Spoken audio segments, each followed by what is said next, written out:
Bienvenido a nuestro estudio del libro de Números.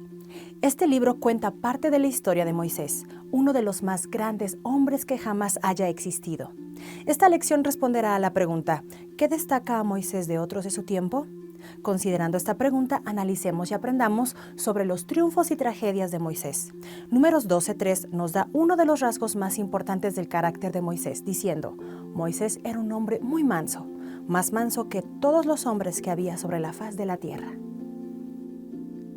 Una de las bienaventuranzas en el Sermón del Monte de Jesús en Mateo 5:5 es, bienaventurados los mansos. Manso o humilde comúnmente se malinterpreta como débil. Sin embargo, en las Escrituras, manso significa algo así como poder bajo control. Por ejemplo, imagina un poderoso caballo. Cuando le pones una embocadura, una rienda en su cabeza y una silla en su lomo y tomas el control, ese caballo no se debilita, se vuelve manso. Jesús dice en Mateo 11:29, lleven mi yugo sobre ustedes y aprendan de mí que soy manso y humilde de corazón. Jesús es humilde en el sentido de que siempre hace la voluntad de su Padre. Está tan unido a la voluntad del Padre que se ha vuelto manso. Moisés es admirado cuando se le llama la persona más mansa de la tierra por su actitud. Él desea genuinamente obedecer a Dios y hacer la voluntad de Dios. También Dios defiende a Moisés de sus hermanos celosos en Números 12:6-8. Si tuvieran un profeta del Señor, yo me manifestaría a él en visión o hablaría con él en sueños. No es así con mi siervo Moisés, quien es fiel en toda mi casa. Cara a cara hablo con él, en persona y no por enigmas. Y él contempla la apariencia del Señor. Cuando los israelitas se quejan contra Moisés y Aarón por los informes negativos de los 10 espías enviados a la tierra prometida, Moisés y Aarón se inclinan humildemente hasta el suelo frente a ellos. Josué y Caleb tratan de convencer al pueblo de que el Señor está con ellos y que no tienen nada que temer. En respuesta, la congregación decide apedrearlos hasta la muerte. Pero antes de que pudieran matar a los dos hombres, el Señor interviene y en Números 14:11-12 le dice a Moisés, ¿hasta cuándo me ha de menospreciar este pueblo? ¿Hasta cuándo no me ha de creer a pesar de todas las señales que he hecho en medio de ellos? Yo lo heriré con peste y lo desalojaré y haré de ti una nación más grande y más fuerte que ellos. Así como Dios formó a este grupo de personas a través de Abraham hace mucho tiempo, Él amenaza con desecharlos y comenzar desde el principio y construir una nación a través de Moisés. Qué ejemplo tan poderoso de lo mucho que Dios valora la mansedumbre y el deseo de seguir su dirección. En esta historia hay una poderosa imagen de Cristo. Moisés no solo ama al Señor y es humilde ante Él, sino que también ama al pueblo de Dios. Mira cómo intercede por el pueblo poniéndose en peligro entre la amenaza de Dios y el pueblo amenazado. Él suplica la misericordia de Dios y la recibe. Esta no es la primera vez que Moisés hace esto. Encontramos la misma imagen de Cristo en Éxodo 32 en la escena del becerro de oro, cuando los israelitas recién liberados comienzan a adorar ídolos en lugar de a Dios. Moisés pide perdón por Israel, pero él no se detiene allí. Vemos en el versículo 32, pero ahora perdona su pecado, y si no, bórrame del libro que has escrito. Básicamente Moisés le está diciendo a Dios, si no los perdonas, asegúrate de darme el mismo castigo que ellos están recibiendo, aunque no haya hecho nada malo. ¡Qué ejemplo tan raro de liderazgo! Moisés se presenta ante Dios como representante del pueblo de Israel, y ellos encuentran misericordia debido a su vínculo con Moisés. Nosotros igualmente encontramos misericordia debido a nuestro vínculo con Jesús, la única persona verdaderamente perfecta y sin pecado en toda la humanidad. Parte de la razón por la que la cruz es tan poderosa es que en ella vemos a Jesús como aquel que representa a todas las personas.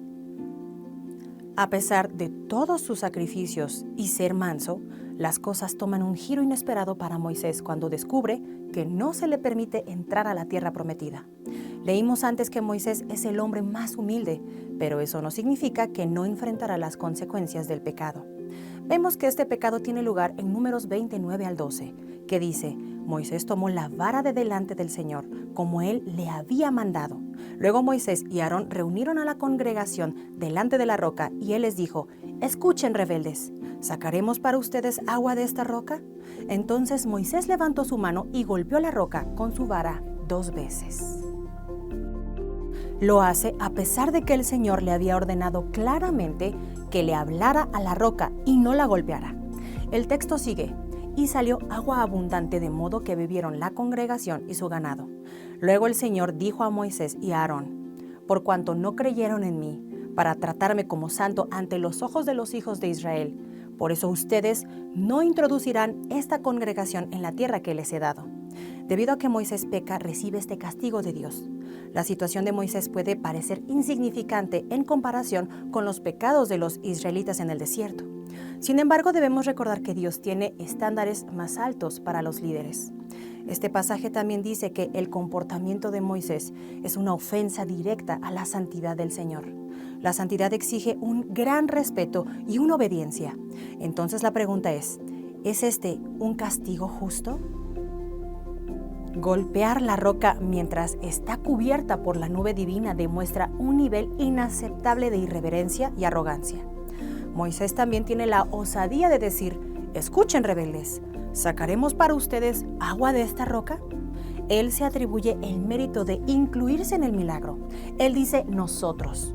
Moisés olvida en su ira hacia los israelitas que él no es el libertador, que no puede hacer milagros y que no puede hacer brotar agua de la roca a menos que Dios se lo diga explícitamente.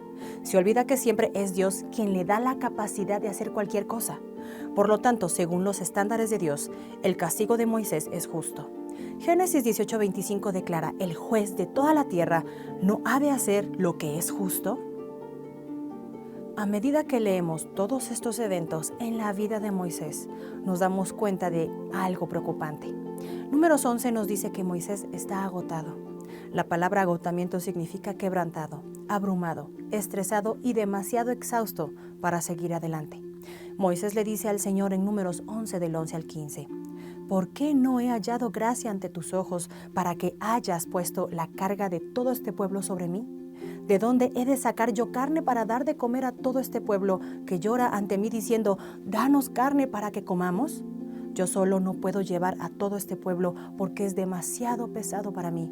Si así vas a hacer tú conmigo, concédeme por favor la muerte, si he hallado gracia ante tus ojos para que yo no vea mi desgracia. Esta es una lucha común para los líderes. Vemos a Elías, Job, David, Jeremías e incluso al apóstol Juan llegar a este punto también. Afortunadamente Dios no responde a sus oraciones por la muerte, sino que les trae ayuda en tiempos de dificultad. El Señor conoce el dolor de nuestro corazón y nos escucha incluso cuando apenas sabemos qué decir o cuando decimos todas las cosas equivocadas. El apóstol Pablo dice en Romanos 8:26 al 27, porque no sabemos cómo debiéramos orar, pero el Espíritu mismo intercede con gemidos indecibles, y el que escudriña los corazones sabe cuál es la intención del Espíritu, porque Él intercede por los santos conforme a la voluntad de Dios. Aunque pidamos algo equivocado, si nuestro corazón es recto, el Espíritu Santo que está en nosotros intercederá por nosotros conforme a la voluntad de Dios. Esta es una promesa increíble.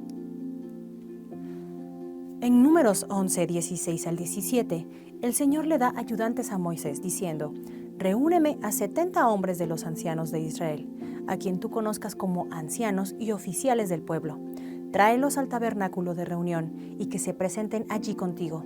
Yo descenderé y hablaré allí contigo. Tomaré del espíritu que está en ti y lo pondré en ellos.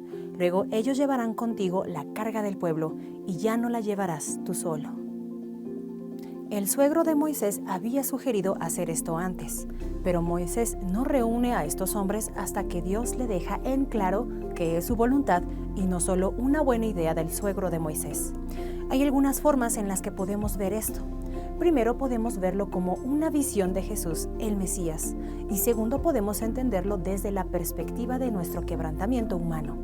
En cuanto a predicciones mesiánicas o indicios de la venida del Mesías, vemos más y más líderes siendo llenos del Espíritu. Dios le dice a Moisés en Números 11:17, tomaré del Espíritu que está en ti y lo pondré en ellos. Luego ellos llevarán contigo la carga del pueblo.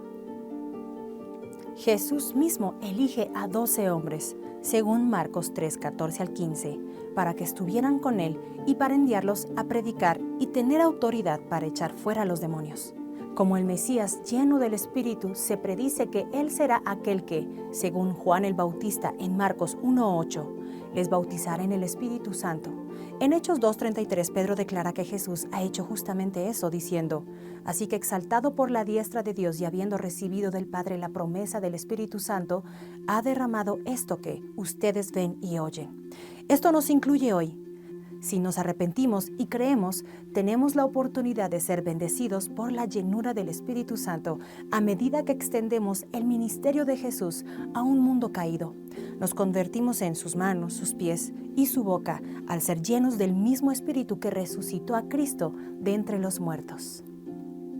En cuanto al agotamiento humano, aprendemos mucho cuando vemos a Dios guiando a Moisés, Elías, Job, Jonás, David y Jeremías hacia la restauración y el avivamiento. David dice en el Salmo 23:3, confortará mi alma y me guiará por sendas de justicia por amor de su nombre. Cuando una persona se agota es porque ha descuidado su cuerpo o espíritu y necesita ser restaurada. Dios restaura a su pueblo, pero no es una solución instantánea, es una obra de la gracia y misericordia divina. Y estos dones de gracia y misericordia nos son dados por un Dios perfecto, intercesor y bondadoso. Una de las características de la literatura bíblica en comparación con otros textos antiguos es que ninguno de los héroes humanos se presentan como perfectos o sin pecado. Todos los personajes de la Biblia muestran su humanidad, su debilidad. Ellos pecan, ellos luchan, incluso se fatigan. Muchas personas, especialmente los cristianos, piensan que sus líderes deben ser más que humanos, nunca deprimirse, nunca molestarse, nunca decepcionar, solo ser espirituales. Recordemos que los personajes bíblicos son personas reales, como los líderes cristianos hoy. Esta verdad es una realidad esencial y no debemos ignorarla, sino aceptarla y recordar la necesidad que tenemos de nuestro Creador. Estos personajes pueden hacer grandes cosas porque el Espíritu de Dios los dirige, no porque sean perfectos. Dios hace cosas increíbles a través de personas débiles y humildes. Él hace cosas extraordinarias a través de personas ordinarias cuando se ponen a su disposición. ¿Te has puesto a disposición de Dios? Si nunca lo has hecho, puedes hacerlo hoy mismo, pero si lo haces, prepárate para amar a las personas de la manera en que Dios ama. Para terminar, pensemos en Moisés como uno de los hombres más grandes y humildes de todos los tiempos. Sin embargo, Moisés no es un hombre perfecto. Peca, se enoja, se frustra y se cansa por la carga de trabajo. Dios exige un alto nivel de vida y obediencia, especialmente para los que están en liderazgo. Pero Él siempre nos ayuda en tiempos difíciles. Solo necesitamos clamar a Dios con un corazón sincero, aunque las palabras sean incorrectas. Dios nos acompañará, nos llenará con su Espíritu Santo, nos restaurará y nos guiará por caminos correctos.